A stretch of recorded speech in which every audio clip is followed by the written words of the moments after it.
আল্লাহ বলছেন কোরআনে কারিমের আয়াত অবতীর্ণ করে আল্লাহ জানিয়ে দিচ্ছেন অন্যত্র, কুল ইন কুনতুম তুহিব্বুনাল্লাহ, আল্লাহ রাসূল বলছেন যদি তোমরা আল্লাহর ভালোবাসা পেতে চাও, যদি তোমরা আল্লাহর ভালোবাসা পেতে চাও, ফাত্তাবিউনি, তবে তোমরা আমার অনুসরণ করো, আমার ইত্তেবা করো, ইউহিব্বুকুমুল্লাহ, তবে আল্লাহ তোমাদেরকে ভালোবাসবেন। সুবহানাল্লাহি ওয়া বিহামদিহি। শুধু তাই নয়, ওয়া ইয়াগফির লাকুম যুনুবাকুম, তিনি তোমাদের সমস্ত পাপগুলিকে ক্ষমা করে দিবেন। সুবহানাল্লাহি। তাহলে রাসূলের পরিপূর্ণ ইতাআত অনুসরণ ছাড়া জান্নাতের আশা করা যায় না। নবী সাল্লাল্লাহু আলাইহি ওয়াসাল্লাম হাদিস বর্ণনা করছেন, আল্লাহ রাসূলের একজন প্রসিদ্ধ সাহাবী হযরতে আনাস রাদিয়াল্লাহু তাআলা আনহু, তিনি হাদিসটি বর্ণনা করেছেন। আল্লাহ রাসূল বলছেন, লা ইউমিনু আহাদুকুম হাত্তা আকুনা আহাব্বা ইলাইহি মিন ওয়ালিদিহি ওয়া ওয়ালাদিহি ওয়ান নাসি আজমাইন। আল্লাহ রাসূল বলছেন, লা ইউমিনু আহাদুকুম, তোমাদের কেউ পরিপূর্ণ ঈমানদার হবে না। এই হাদিসের ব্যাখ্যায় বলা হয়েছে, লা ইয়াকমালু ঈমানা আহাদুকুম, তোমাদের কারো ঈমান পরিপূর্ণতা অর্জন করবে না, কারো ঈমান পরিপূর্ণ হবে না ততক্ষণ পর্যন্ত হাত্তা আকুনা আহাব্বা ইলাইহি মিন ওয়ালিদিহি ওয়া ওয়ালাদিহি ওয়ান নাসি আজমাইন। সুবহানাল্লাহ। আল্লাহ রাসূল বলছেন, তোমাদের ঈমান ততক্ষণ পর্যন্ত পূর্ণাঙ্গ হবে না যতক্ষণ না তুমি তোমার পিতামাতার চেয়ে, তোমার সন্তান সন্ততির চেয়ে, এমনকি ওয়ান নাসি আজমাইন, পৃথিবীর যত মানুষ আছে সকল মানুষের চেয়ে যতক্ষণ পর্যন্ত আমি নবীকে অধিক বেশি ভালো না বাসবে ততক্ষণ পর্যন্ত তোমার ঈমান পরিপূর্ণ হবে না। ততক্ষণ পর্যন্ত তুমি পরিপূর্ণ ঈমানদার হতে পারোনি। আর যে ব্যক্তি পরিপূর্ণ ঈমানদার নয় তার ঠিকানা কখনোই জান্নাত হতে পারে না। সম্মানিত উপস্থিতি, আল্লাহ রাসূলের আরো একজন অতি প্রিয় প্রসিদ্ধ সাহাবী হযরত ওমর রাদিয়াল্লাহু তাআলা আনহু, তিনি একদিন রাসূল করিম সাল্লাল্লাহু আলাইহি ওয়াসাল্লামকে বলছেন, হে আল্লাহর রাসূল, আমি আমার জীবন ব্যতীত, আমার জীবন ছাড়া পৃথিবীর সব কিছুর চাইতে আপনাকে অধিক বেশি ভালোবাসি। এই কথা শুনে রাসূল করিম সাল্লাল্লাহু আলাইহি ওয়াসাল্লাম বললেন, লা, হে ওমর, ওয়াল্লাযী নাফসি বিয়াদিহি, তাতে হবে না, বরং ওই সত্তার কসম যার হাতে আমার প্রাণ, তার শপথ করে বলছি, হাত্তা আকুনা আহাব্বা ইলাইকা মিন নাফসিক, যতক্ষণ পর্যন্ত তুমি তোমার নিজের জীবনের চাইতে আমি নবীকে অধিক বেশি ভালো না বাসতে পারবা ততক্ষণ পর্যন্ত তোমার ঈমান পরিপূর্ণ হবে না। সুবহানাল্লাহি ওয়া বিহামদিহি। হযরত ওমর রাদিয়াল্লাহু তাআলা আনহুকে আল্লাহ রাসূল এই কথা বলছেন, যে দুনিয়াতেই জান্নাতের সার্টিফিকেট প্রাপ্ত হয়েছেন, তাকে বলছেন, তুমি যতক্ষণ পর্যন্ত তোমার নিজের নফসের চেয়ে, নিজের জীবনের চাইতে আমি রাসূলকে বেশি ভালো না বাসবে ততক্ষণ পর্যন্ত তোমার ঈমান পরিপূর্ণ হয় নাই। এই কথা শুনে ওমর রাদিয়াল্লাহু তাআলা আনহু বলছেন, আল-আন ওয়াল্লাহি, আল্লাহর কসম করে বলছি, আমি এই মুহূর্ত থেকে আপনাকে আমার নিজের জীবনের চাইতেও অধিক বেশি ভালোবাসি। সুবহানাল্লাহি ওয়া বিহামদিহি। এই কথা বলার পরে আল্লাহ রাসূল বলছেন, হে ওমর, এখন তোমার ঈমানটা পরিপূর্ণ হলো। সম্মানিত উপস্থিতি, রাসূলকে ভালোবাসে বেশে এরকম আরো বহু নজির ইসলামের ইতিহাসে রয়েছে, যারা নিজের শরীরের তাজা রক্তকে বিলিয়ে দিয়েছেন। রাসূলকে ভালোবাসতে গিয়ে কাফেরদের পক্ষ থেকে তীরগুলি, ছুটে আসা তীরগুলি নিজের বক্ষে নিয়ে নিয়েছেন। বুক পেতে দিয়েছেন তীরের সামনে, রাসূল সাল্লাল্লাহু আলাইহি সাল্লামকে মাথা উঠাতে দেননি। উহুদের যুদ্ধের কথা ৩য় হিজরিতে ময়দানে যখন তুমুল যুদ্ধ হচ্ছে, এমন সময় আল্লাহর রসুলের সামনে ঢাল হয়ে দাঁড়িয়ে যান আল্লাহ রসুলের আরো একজন প্রসিদ্ধ সাহাবী হযরতে আবু তালহা রাদিয়াল্লাহু তাআলা। তিনি আল্লাহর রসুলকে বলেন, হে আল্লাহর রসুল, আপনার জন্য আমার পিতামাতা উৎসর্গ করে দিলাম, আপনার জন্য আমার বক্ষকে উৎসর্গ করে দিলাম, আপনি মাথা উঠাবেন না, মাথা উঠালে পরেই শত্রুদের তীর দ্বারা আপনি আক্রান্ত হবেন। এই কথা বলে সাহাবায়ে কেরাম এভাবে আল্লাহ রাসূলের জন্য নিজেদের তাজা জীবনটা বিলিয়ে দিয়েছে।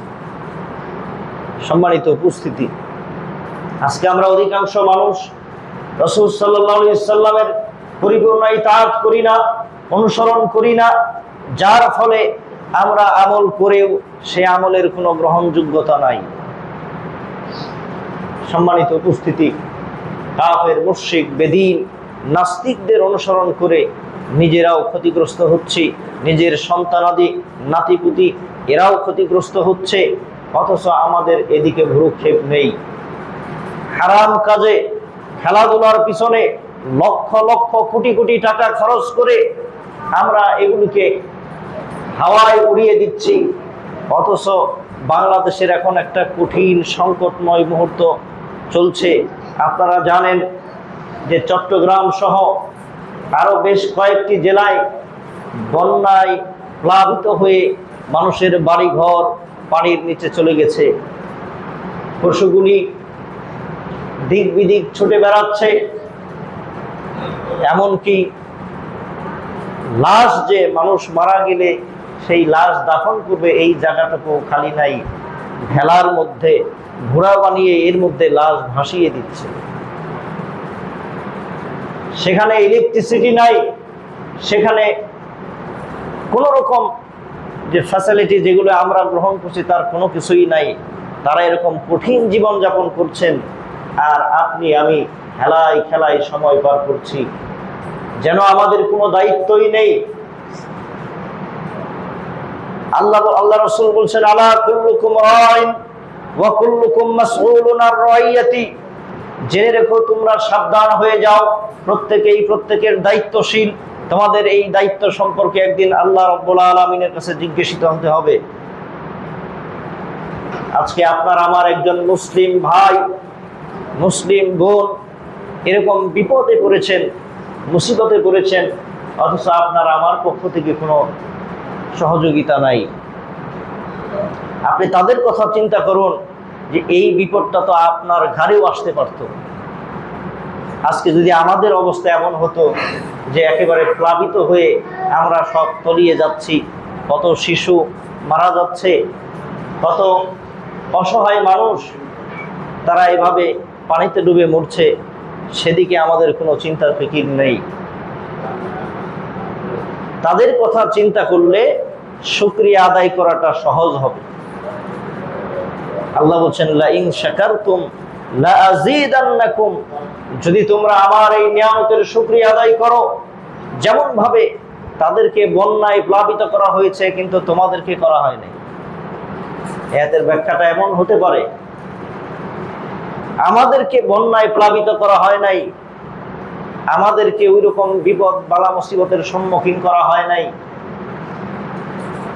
আমাদের কোনো শিশু মারা যায় নাই, আমাদের কেউ মারা গেলে তাকে দাফন দিতে কোনো অসুবিধা হয় না, আমাদের এরকম অনেক বিপদ থেকে আল্লাহ রাব্বুল আলামিন আপনাকে আমাকে বাঁচিয়েছেন। সুবহানাল্লাহ, আল্লাহ শুকরিয়া আদায় করে, আলহামদুলিল্লাহ, আল্লাহ শুকরিয়া আদায় করে শেষ করা যাবে। এই যে শুকরিয়া আদায় করবেন, আপনি তাদেরকে, আল্লাহ রাব্বুল আলামিন আপনাকে আমাকে রিজিক দিয়েছেন, খাবার দিয়েছেন, তাদের ঘরে আপনারা আমরা যদি খাবার নিয়ে না যাই, কোনো মানুষ যদি তাদেরকে ত্রাণ সহযোগিতা না দেয়, এমনও পরিবার আছে যাদের না খেয়ে থাকতে হয়। কিন্তু আপনার আমার তো এই অবস্থার সম্মুখীন হতে হয় নাই। আমাদের ঘরে চাল ডাল শাক সবজি মাছ মাংস সবই আছে, সবই আমরা খেতে পারছি। তাহলে এটা হচ্ছে শুকরিয়া আদায়ের একটা মাধ্যম। আল্লাহ বলছেন লা ইন শাকারতুম, যদি তোমরা এই যে তোমাদেরকে যে নিয়ামত দেওয়া হয়েছে এই নিয়ামতের শুকরিয়া আদায় করো, লা আযীদান্নাকুম, তাহলে তোমাদের উপরে এই নিয়ামত আরো বেশি করে দেওয়া হবে। সুবহানাল্লাহ। ওয়ালা ইন কাফারতুম, আর যদি নাশুকরি করো, আর যদি শুকরিয়া আদায় না করো, তাহলে জেনে রেখো ইন্না আযাবি লাশাদীদ, আমার আযাব বড় কঠিন, যন্ত্রণা বড় কঠিন। যদি একবার এই আযাব তোমাদের উপরে নেমে আসে, তাহলে তোমরা কিন্তু তখন আর আশ্রয় নেওয়ার কোনো জায়গা পাবে না। সম্মানিত উপস্থিতি, কাজেই এরকম সংকটপূর্ণ দিনে যুবকদেরকে বিশেষ করে আহ্বান করব, তোমরা কত টাকা কত পয়সা কতভাবে অপচয় করছো, কতভাবে নষ্ট করে ফেলছো, অথচ এই অসহায় মানুষদের পিছনে তোমরা একটি টাকাও খরচ করো না। আজকে আমরা আরো কিছু বিষয় দেখতে পাচ্ছি, যদি এতটাই নেক্কারজনক, আমি বলবো এতটাই মানে অপছন্দনীয় একটা বিষয়, যে তরুণ যুবকেরা তারা মাঠে নেমেছে পরীক্ষা দেবে না, মাঠে নেমেছে তারা শিক্ষামন্ত্রীর পদত্যাগ নিয়ে। বিষয় কি, তাদেরকে পরীক্ষাতে দেখতে দেওয়া হচ্ছে না, নকল করতে দেওয়া হচ্ছে না, তাদের যে পরীক্ষা তারা নিজের মন মতো দিবে সেভাবে দিতে পারছে না। অথচ বিগত ফ্যাসিস্ট সরকারের আমলে দীর্ঘ 16-17 বছর লম্বা সময়ে এই পড়াশোনাটাকে একেবারে ধ্বংস করে দেওয়া হয়েছে। ছাত্রদেরকে একেবারে মূর্খ জাহেলে পরিণত করে দেওয়া হয়েছে, গোলামে পরিণত করে দেওয়া হয়েছে। ফেরাউনের একটি টার্গেট ছিল, জাতিকে যদি মূর্খ বানাতে পারি, জাতিকে যদি লেখাপড়া থেকে দূরে রাখতে পারি, তাহলে এই জাতিকে দিয়ে আমার আনুগত্য করানো সম্ভব, এই জাতিকে আমি যা বলবো তারা তাই করবে। শেখ হাসিনাও এইরকম একটা বিষয় এইভাবে নিয়েছিল, শিক্ষাকে দেশ থেকে বিতাড়িত করে এই সমস্ত ছাত্রদেরকে, তরুণ যুবকদেরকে তারা তাদের হাতে তুলে দিয়েছিল অস্ত্র, তাদের হাতে তুলে দিয়েছিল মাদক দ্রব্য, তাদের হাতে তুলে দিয়েছিল নারী, তাদের হাতে তুলে দিয়েছিল স্মার্টফোন, যেগুলোর মাধ্যমে যুবকদেরকে খুব সহজেই আকৃষ্ট করা যায়, যেগুলির মাধ্যমে যুবকদেরকে তাদের চরিত্র নষ্ট করা যায়, তাদেরকে ধ্বংস করে দেওয়া যায় এবং তার গোলামে পরিণত করা যায়, সেই বন্দোবস্ত করেছিল। সেই শিক্ষা ব্যবস্থায় কোনো নীতি নৈতিকতা ছিল না, যার ফলে MA পাস করে, মাস্টার্স কমপ্লিট করে, অনার্স পাস করে, ডিগ্রি পাস করেও বেকার থাকতে হচ্ছিল, চাকরি পায় না। পাবে কিভাবে? কারণ তার তো ইলমি দক্ষতা নাই, প্রকৃত যে জ্ঞান থাকা দরকার সেটা নাই, যার কারণে একজন অনার্স পাস, অথচ তাকে যদি একটা সাধারণ প্রশ্ন করা হয় সেটার উত্তর দিতে পারে না। সেই শিক্ষা ব্যবস্থা থেকে বেরিয়ে এসে আজকে যখন নতুন করে শিক্ষা ব্যবস্থাকে ঢেলে সাজানোর একটা প্রচেষ্টা চালিয়ে যাচ্ছে, তখন ওই শিক্ষার্থীরাই এই শিক্ষামন্ত্রীকে তার পদত্যাগ দাবি করেছে। সম্মানিত উপস্থিতি, বিশ্ব কোথায়, যেখানে বিশ্বের অন্যান্য দেশগুলি তাদের শিক্ষা ব্যবস্থাকে উন্নত করার মাধ্যমে তাদের সামরিক শক্তিকে উন্নত করছে, তাদের সমরাস্ত্রগুলিকে তারা আরো উন্নত প্রযুক্তির দিকে নিয়ে যাচ্ছে, ওখানে বাংলাদেশের বুয়েটের ইউনিভার্সিটি, ঢাকা ইউনিভার্সিটি, এরকম বড় বড় ইউনিভার্সিটি, এরা আবিষ্কার করে কি? অটোরিকশা। এরা আবিষ্কার করে সামান্য কিছু বিষয়। সম্মানিত উপস্থিতি, তাহলে শিক্ষাকে কোথায় নিয়ে যাওয়া হয়েছে? সম্মানিত উপস্থিতি, তাই বলবো যে প্রকৃত শিক্ষা যদি এই দেশে ফিরে আসে, তাহলে সন্ত্রাস বিদায় হয়ে যাবে, চাঁদাবাজ বিদায় হয়ে যাবে, খুন রাহাজানি বিদায় হয়ে যাবে। কেননা প্রকৃত শিক্ষা একজন মানুষকে একজন আদর্শ মানুষ হিসাবে গড়ে তোলে।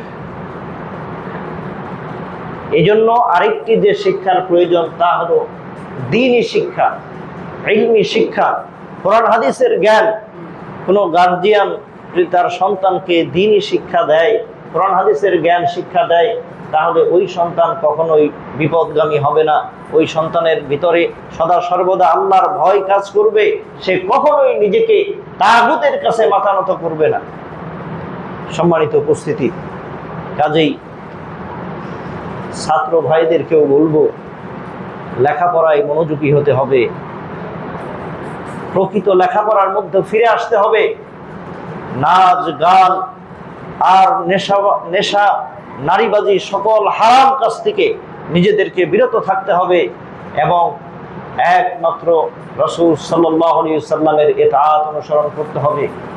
জীবনের সর্বক্ষেত্রে রাসূল সাল্লাল্লাহু আলাইহি ওয়াসাল্লামকে পরিপূর্ণ ইতাআত অনুসরণ করলে তাহলে তার জান্নাতে যাওয়ার ব্যাপারে আর কোনো চিন্তা নাই।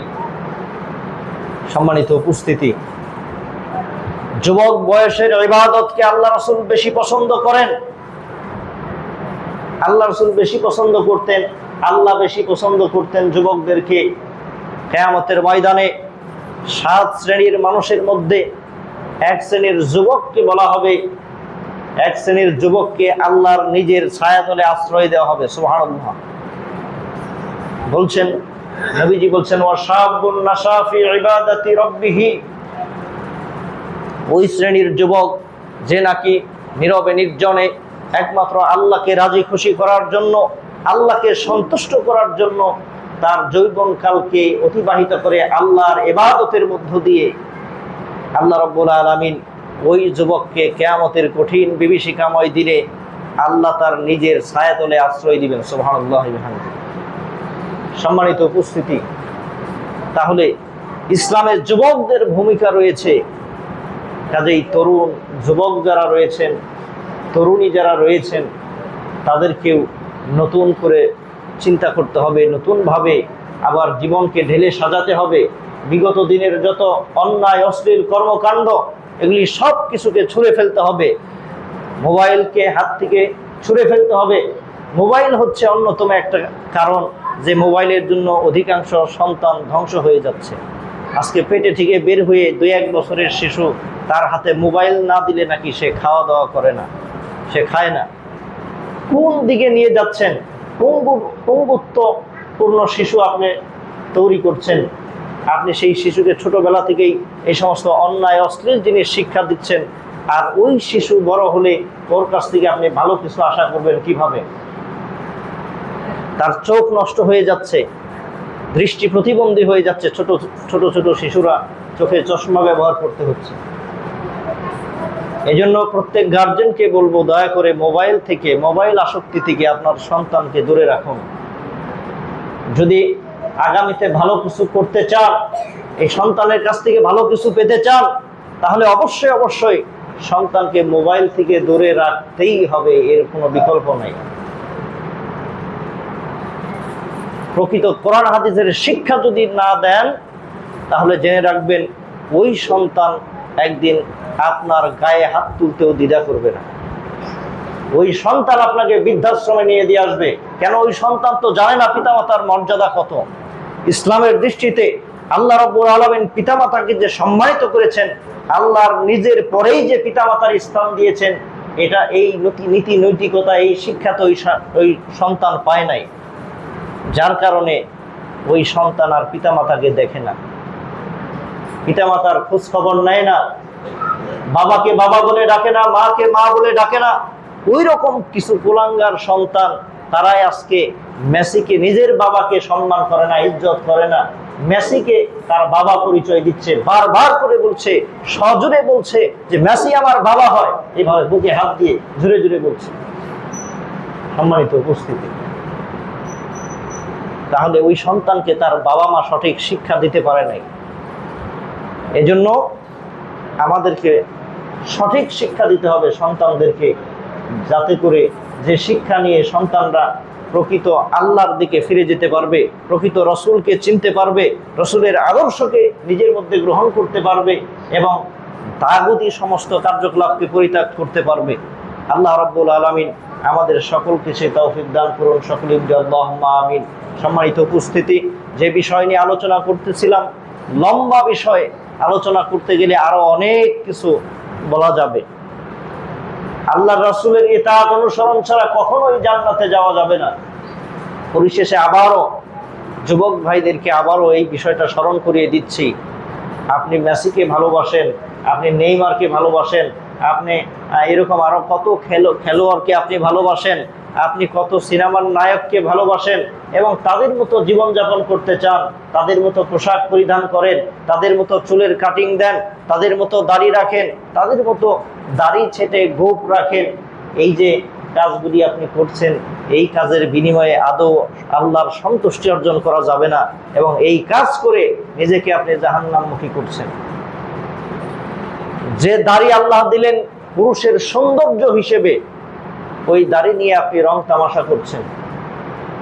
এই জন্য যুবক ভাইদেরকে বলবো, আপনি দাড়ি রেখে দেন।